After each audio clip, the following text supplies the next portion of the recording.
l'isolation de vos combles avec la société Éco-Groupage. Et la société Péris, partenaire du rugby languedocien, vous présente Série Rugby.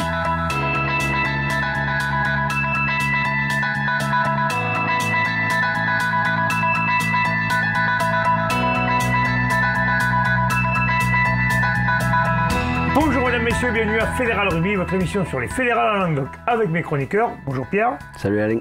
Bonjour Fabien. Salut Alain. Et bonjour Bruno. Salut. Ça va les gars? Attends, excuse-moi, on n'est plus les céréales chroniqueurs, on est... Ah non, c'est la fédérale monsieur. D'accord, ok.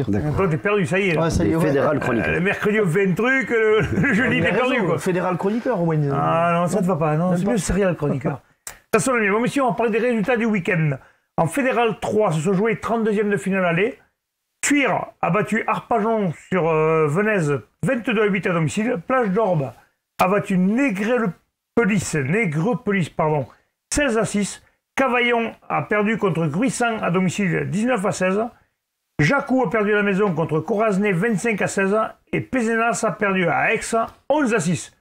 Messieurs, il y a des résultats qui sont encourageants. Ouais. Quand on voit Gruissant, à mon avis, une victoire à l'extérieur, 19 à 16, à mon avis, ils sont bien partis, donc qu'est-ce que t'en penses? Ouais, bon, on s'attendait un petit peu quand même, mais bon, ils reviennent avec la victoire, c'est le plus important, 3 points d'avance. Maintenant, ils se sont bien fait bouger quand même, parce qu'ils étaient menés à la mi-temps 9-6. Ouais, mais peut-être que c'est pas le fait justement qu'ils n'avaient personne dans la poule, entre guillemets, de même calibre pour pouvoir se jauger, peut-être ça n'a pas joué un peu? Si, je pense aussi, parce que bon, de mettre 30 points à tout le monde, ça va un peu. Maintenant, il faut, comme tu dis, il faut se jouer à des équipes qui vont rien lâcher, surtout du côté Cavaillon. Et ils étaient menés 16-12 même à quelques minutes de la fin.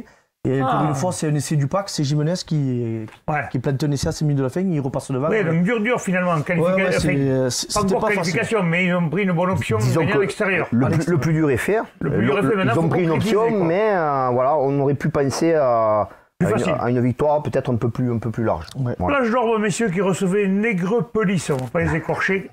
16-6 à domicile. 16-6, ouais. 10 points d'avance, c'est pas mal, mais c'est pas mal en fait. Non plus, hein. Bon, ils ont reçu une belle équipe Nègrepelisse, fort tonnage là aussi. Il y a eu un gros combat d'avant dans des conditions un peu comme partout ce week-end. Ça a nivelé un peu les valeurs. Très compliqué. Plage d'Or fait quand même un gros match, une belle entame, un essai du capitaine Durand. Il mène plus de 10-0, puis 13-0, puis 16-0. Donc là, c'était vraiment bien engagé. Mais en fin de match, Nègrepelisse, décidément. C'est vrai, c'est dur à dire. Nègrepelisse reviendra par 2 pénalités. Bon, ils n'auront pas le bonus défensif, mais bon, il n'y a plus que 10 points d'avance. Ouais. C'est quand même une belle performance pour Plage d'Or. Mais bon, le matelas est pas super épais, il faudra aller faire une grosse perf. Pour un promu quand même. Ah non, mais ça c'est beau. C'est quand même pas mal quand même. Il faudra faire une très belle perf à Nègrepelisse pour s'imposer. Contre moi, ce qu'on m'a dit, un joueur de Plage d'Or, mais une belle équipe de Nègrepelisse. Cuir 22-8 là, par contre ils ont un peu plus assis là. 22-8, ils ont pris un gros pas sur une qualif quand même. Oui, c'est clair. Surtout qu'ils ont pris vraiment une très très belle équipe. Mais pour avoir entendu les mots du président, ils ont fait vraiment un match référence. Match qui était équilibré à la mi-temps, il y avait 8-8. Mais on va dire que ce jour-là, ils avaient des ailiers en feu parce qu'il y a eu un doublé d'Ambar et un essai de Villasec, aussi à la seconde de mi-temps, ce qui a creusé l'écart. Mais voilà. 14 points d'avance déjà, ça fait quand même 2 essais d'écart. De Thuir, ouais. Puis c'est un premier de poule. Donc c'est beau, hein. C'est vraiment une belle perf. Là aussi, bon, 14 points, c'est un peu plus confortable peut-être que les Plages d'Or. Est-ce que justement le premier est parvenu en dilettante en disant... c'est le premier de poule, il faudra confirmer. Après, Thuir, c'est quand même une belle équipe, ça joue. Je sais pas, c'est une bonne équipe du printemps. J'ai envie de vous dire, messieurs, quand même, quand on a vu cette poule, quand on voit Gruissant qui était large au-dessus, mais les autres, ça se tenait pas grand-chose, quoi. Donc à l'arrivée... Ils auraient pu être 2, 3 ou 4, il n'y avait pas de nom. Non, c'était un peu le même calibre, hein. Pézenas, les Plages d'Or, Thuir, même Jacou. Enfin, voilà, c'est des équipes qui jouaient bien, surtout Thuir qui envoyait du jeu, notamment derrière. Et d'ailleurs, leur salut est venu de là en seconde mi-temps. Et Jacou, justement, Jacou qui perd à la maison 16-25 contre Corazenay. On va essayer de ne pas trop les déformer non plus.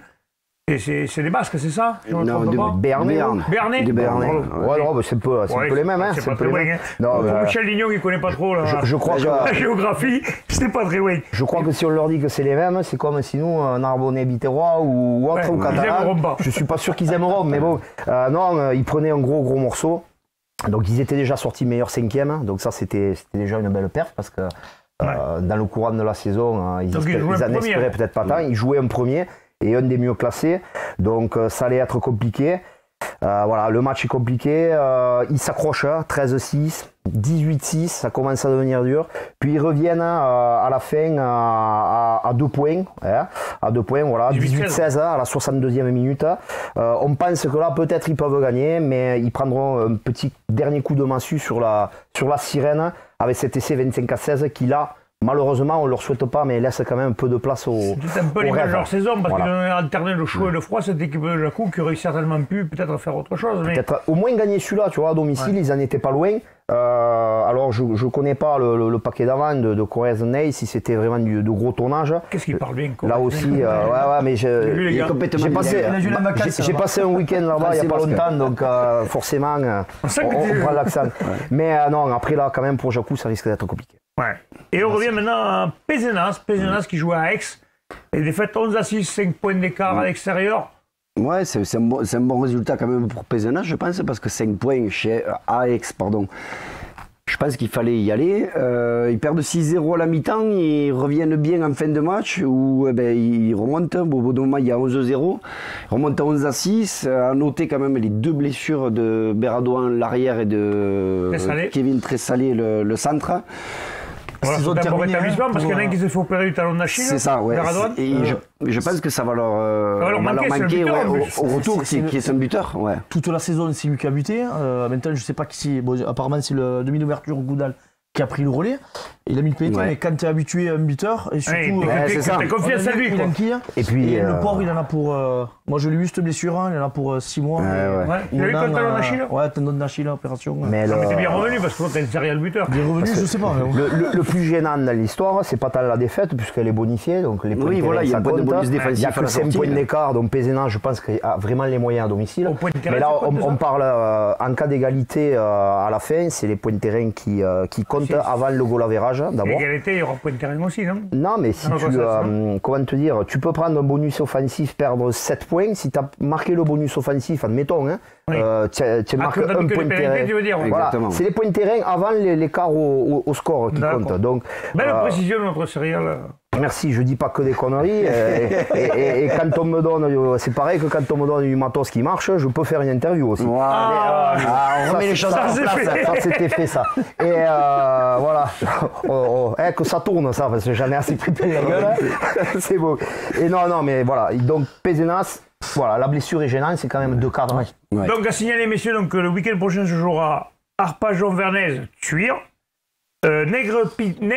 Nègrepelisse, pardon, Plage de Rabat. N'y arrivera pas. Aviron Grussanet, Cavaillon. Corazney, Jacou et Stade Picénois, Aix. Messieurs, on passe à la Fédérale 2. La Fédérale 2, le 4 qui va justement, ça va être son barrage 32e. Et là, ils vont recevoir d'entrée. C'est dommage, c'est Maritime qui avait fait une bonne saison. Là, ils vont recevoir l'équipe de Florence. Ouais, c'est match aller. C'est dommage parce qu'ils avaient fait une bonne saison, ils auraient pu espérer mieux. Ouais, on les voyait même ceux ici à la seconde place, pourquoi pas. Peut-être même premier parce qu'il y a une période où ils n'étaient pas loin, quoi. Ça se tenait pas grand-chose, quoi. Ils ont eu 2 défaites d'affilée. Et il y a un match nul à la fin aussi qui leur coûte. Le match nul à Castelnaudary. Bon, Castelnaudary qui joue le 20e. C'était. Bon, ils espéraient mieux, mais bon. À l'arrivée, il y a eu des points perdus bêtement à l'ES Catalana, à Castelnaudary. Plusieurs déplacements qui coûtent des points, qui à l'arrivée, du coup, ils faire un barrage. Ils prennent un gros parce que Florence, c'est des équipes habituées à la fédérale. Ils sont montés même, c'est un club habitué à la fédérale 1. Ils sont montés jusqu'à la fédérale 1. Là. Bon, là, ils sont fédérale 2, mais c'est des mecs qui sont habitués à ce yo-yo. Ils ont envie de remonter là où ils étaient. Il y a des moyens. Voilà, bon, ils vendront chèrement leur peau après tout. Il y a quand même quelques bons joueurs. Dans une poule où j'arrive pas trop à la situer, cette poule de Fédérale 2, elle était tellement serrée, du moins les 4 premiers. Les 4 premiers font 5-6 points d'écart. Après, il y avait quand même un trou avec le reste. Mais Pamiers qui était un peu en dessous. Mais de notre côté, ces 4 premiers, ça fait longtemps qu'ils savent qu'ils vont être qualifiés. Ils auront pu préparer ces phases finales, je pense, notamment physiquement, très certainement, de la meilleure des façons. Donc, Mathieu Sirot et puis Benjamin Beau ont préparé ça pour justement les amener. On l'espère, on leur souhaite en tout cas. Allez, on passe, messieurs, à la Fédérale 1, la poule 4, où Agde a joué ce week-end et a reçu Vienne. Et victoire d'Agde 13-10 et Nîmes qui a reçu Serrette, c'était le dernier match. Victoire de Nîmes 16-8. 16-8 pour Nîmes, messieurs, c'est un peu juste quand même, non? C'est un petit score, serré qui est en milieu de tableau. C'est un petit score, mais ils ne jouaient pas grand-chose sur ce match-là. Ils ne pouvaient pas atteindre la première place. Est-ce que peut-être ils ont fait tourner ou voilà, ils ont préparé les phases finales derrière? Ils étaient déjà en phase. Je pense, oui, ils avaient en mode phase finale, très certainement. Ils ne pouvaient pas se faire rejoindre derrière, donc la seconde place était assurée. Il n'y aura pas de poule élite l'année prochaine. Et Nîmes jouera Nantes en barrage au prochain match, pardon. Mais cette équipe de Nîmes, quand même, il n'y a plus l'année prochaine de poule élite. Donc comment ça va marcher là? Vous pensez qu'ils vont essayer de monter un... Ça sent bien. Non, Nîmes, c'est un... Vous pensez qu'ils ont les moyens peut-être d'aller plus haut ou pas après? Pas forcément de suite, je ne crois pas. Ils n'ont pas survolé leur poule. Dans cette Fédéral 1, justement, pour les prochaines saisons, comme tu dis, il n'y aura plus la poule élite. Donc il y a 2-3... Les derbys, Narbonne, tu auras quand même 2-3 cadors, entre guillemets, de cette année qui vont descendre dans ces poules. Ça ne sera pas la même. Non, voilà, moi je pense qu'ils sont à leur place.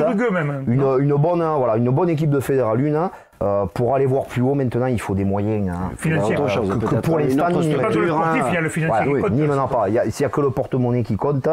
Et peut-être qu'un jour, mais là, ça risque d'être un peu juste. Je pense qu'ils ont plus la tête à cette saison-là, aux Jean Prat. Essayer de faire quelque chose. Ça doit être quand même beaucoup plus excitant pour eux. Et Agde qui finit sur une victoire à domicile, moi ça a été la fête à Agde parce qu'ils avaient prévu une belle fête apparemment. Un baroud d'honneur. Victoire de l'honneur. C'est bien. Voilà. 13-10, bon voilà. Contre Vienne, qui était 4e, je crois. C'est pour ça que c'est dommage, cette équipe est capable donc. Parce que tu vois que tu gagnes là contre le 4e alors que toute la saison... Surtout que le 4e venait pas en danseuse, il jouait quelque chose. Il allait chercher une place plus passée. Voilà, donc non, bravo à Agde. Ils avaient fait un début de saison avec beaucoup de bonus défensifs. Malheureusement, quelques matchs qui leur ont échappé de pas grand-chose. Et ça se retrouve à la fin. Il va manquer quoi? Il va manquer 5-6 points pour se maintenir. Bon, c'est dommage, on verra si avec... des équipes qui ne montent pas ou des problèmes financiers ils peuvent se maintenir, je ne sais pas quelle est leur ambition. Leur objectif non plus. Voilà, est-ce que c'est leur objectif d'abord? Il y en a qui veulent rester, il y en a qui veulent descendre. Voilà. On verra bien, parce que c'est un peu difficile. Après, est-ce qu'il vaut mieux briller en Fédéral 2 que vivoter en Fédéral 1? On va voir la refonte des Fédéral 1 aussi. Eh bien, messieurs, on va voir parce que l'Occitanie, on en parle, mais on ne sait pas encore où on va. Certains apprécieraient à Série Rugby, de nos collègues, un Agde Narbonne, ça leur plairait énormément, je suis sûr. Personnellement, ça ne me plairait pas. Messieurs, je vous remercie. On se retrouve pour les séries. Respirez bien sur tous les terrains.